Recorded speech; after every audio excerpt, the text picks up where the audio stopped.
नमस्कार। आज हम बात करेंगे कंजंक्शन के बारे में।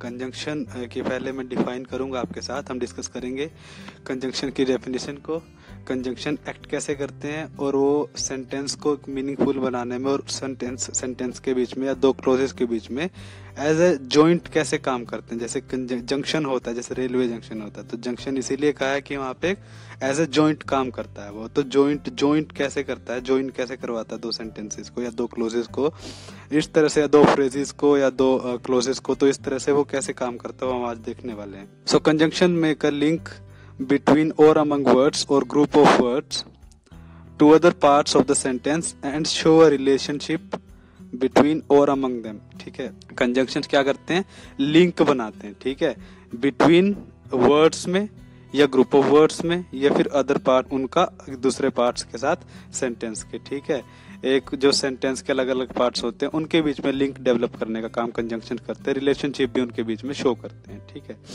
वो आगे हम देखेंगे कैसे करते हैं।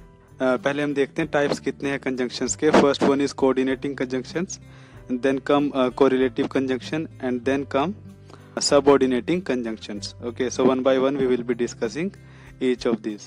कोऑर्डिनेटिंग कंजंक्शन देखिए क्या है, क्या होता है। Its job is to join two words, phrases और independent clauses which are parallel in structure. Parallel मतलब वही है कि वही इंडिपेंडेंट है वो। जैसे फ्रेज और क्लोज में डिफरेंस क्या होता है स्टूडेंट्स। क्लोज मैंने बताया आपको एक जिसमें एक सब्जेक्ट होता है और एक वर्ब होता है। ठीक है, और जो डिपेंडेंट या इंडिपेंडेंट हो सकता है। फ्रेज भी ग्रुप ऑफ वर्ड्स है लेकिन उसमें वर्ब नहीं होता आमतौर पे, या सब्जेक्ट मिस कर जाता है, तो इस तरह से होता है। ठीक है, लेकिन क्लोज में हमेशा सब्जेक्ट और वर्ब रहेगा। एक क्लोज होने की शायद कंडीशन यही है। ठीक है, तो 7 कोऑर्डिनेटिंग कंजंक्शंस हुई हैं बेसिकली। वो है एंड, बट, फॉर, नॉर, और, सो, येट। तो ये जो कंजंक्शंस होती हैं ये कोऑर्डिनेटिंग कंजंक्शंस होती हैं। यूज देखते हैं कैसे करते हैं। Example, we went to the stadium and enjoyed the cricket match. ठीक है, हम स्टेडियम गए और क्रिकेट मैच को एंजॉय किया। अब देखिए दोनों ही इंडिपेंडेंट क्लोजेस हैं। ठीक है, और पैरेलल हैं। पैरेलल कोइंसिडेंट दिखा रहा है, यानी एक दूसरे के इक्विवेलेंट है। Suppose I would place we here, we enjoyed the cricket match, it would surely make a sense. तो इसकी भी सेंस होती है, अपने आप में पूरा सेंटेंस होता है, इसमें कोई दिक्कत नहीं होती। ठीक है, तो अपने आप में पैरेलल है और इंडिपेंडेंट है, तो एंड यहाँ पे जोड़ रहा है उनको। ठीक है, और का भी मतलब यही है कि पैरेलल है, मतलब आइसक्रीम हो या चॉकलेट ले सकते हो, दोनों एक ही जैसे काम करेंगे। ठीक है, तो कैसे है, do you want an ice cream और चॉकलेट। ठीक है, कि भाई तुम्हें आइसक्रीम चाहिए या चॉकलेट चाहिए, तो दोनों पैरेलल है ना, दोनों पैरेलल है, यानी पैरेलल वर्ड्स हो चुके हैं यहाँ पे। ठीक है, यानी आइसक्रीम और पैरेलल क्या होता है, दोनों एक समान, जैसे एक लेवल के इस तरह से, या एक साथ साथ चलते हैं जैसे उस तरह से। ठीक है, तो आइसक्रीम हुई है, फिर चॉकलेट, तो डू यू वांट आइसक्रीम और चॉकलेट, तुम्हें आइसक्रीम चाहिए या चॉकलेट, तो इस तरह से। Go away and never come back. ठीक है, चले जाओ और वापस कभी मत आना। तो आप सोचिए, गो अवे, फिर दोबारा वही है, क्लोज और क्लोज, दो क्लोज को जोड़ रहा है आपस में, इंडिपेंडेंट क्लोजेस को। ठीक है, गो अवे अपने आप में इंडिपेंडेंट है, चले जाओ। नेवर कम बैक, कभी वापस मत आना, ये भी अपने आप में इंडिपेंडेंट है, मतलब किसी पे डिपेंड नहीं कर रहा। दोनों की एक सेंस है। अगर दोनों को अकेले अकेले इंडिविजुअली रख दिया जाए, सपोज आई से go away, it would be correct, okay, and it would sound natural and it would make a sense. ठीक है, सेंस भी होगी। नेवर कम बैक का भी ऐसे ही है, तो दोनों को ज्वाइन कर रहा है, कोऑर्डिनेट कर रहा है एंड। ठीक है, तो ये हुई आपकी कोऑर्डिनेटिंग कंजंक्शंस इस तरह से। ठीक है, जैसे बट है, सपोज अगर मैं बट का एग्जांपल दूं आपको, बट इसमें रह जाता है, suppose I can come to the party but I will not drink. ठीक है, I will not drink in the party और I will not drink with anybody. तो इस तरह से, तो वही मैं आ सकता हूँ पार्टी में लेकिन मैं शराब नहीं पीऊंगा, और I will not drink alcohol, तो मैं शराब नहीं पीऊंगा, तो I will not drink alcohol. अब देखिए वो भी कंप्लीट है और I can come to the party, दोनों ही कंप्लीट है, किसी पे डिपेंड नहीं करते, लेकिन बट लगा दिया, लेकिन कंडीशन लगा दी यहाँ पे इस तरह से। ठीक है ना, तो इस तरह से और भी वर्ड हो सकते हैं। ठीक है, जैसे सो है, हम यूजुअली लिखा करते थे एप्लीकेशंस में कि भाई I am sick today so I can not come to the school. So I can not come to the school और आई एम सिक टुडे, दोनों ही इंडिपेंडेंट क्लोजेस है, एक दूसरे पे डिपेंड नहीं करते, वो अपने आप में इंडिविजुअली भी उनकी सेंस बनती है, मतलब है उनका। तो इस तरह से सेंटेंसेस, उनको सो से मैंने कनेक्ट कर दिया, तो यानी देयरफॉर, इसीलिए इस कारण से मैं नहीं आ सकता, तो ये है। अब देखिए कोरिलेटिव कंजंक्शन क्या है। दे शो अ कॉन्ट्रास्ट और to compare the equal parts of a sentence.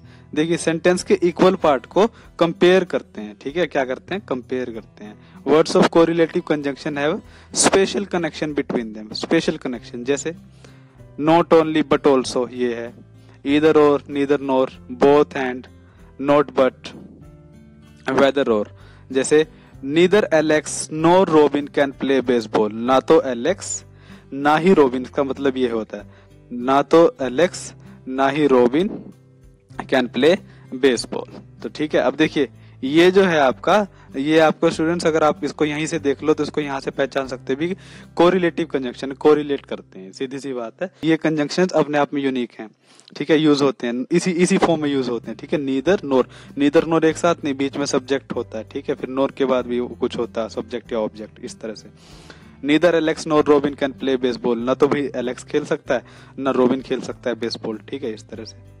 I want both ice cream and chocolate, देखिए बोथ एंड अभी इकट्ठा ही आएंगे, ऐसा नहीं कि भाई नीदर नीदर है, suppose neither Alex and Robin, no, वो गलत हो जाएगा। नीदर और नोर पेयर में होते हैं बेसिकली, बोथ है देन एंड है, तो ये क्या है, पेयर में आते हैं, ठीक है, इस तरह से बोथ है उसके बाद एंड है, तो फिर ये ऐसे होते हैं। तो मतलब मुझे आइसक्रीम ही नहीं चॉकलेट भी चाहिए, मतलब है ना, आई वॉन्ट बोथ आइसक्रीम और एंड चॉकलेट, मुझे दोनों आइसक्रीम और चॉकलेट दोनों चाहिए, ठीक है।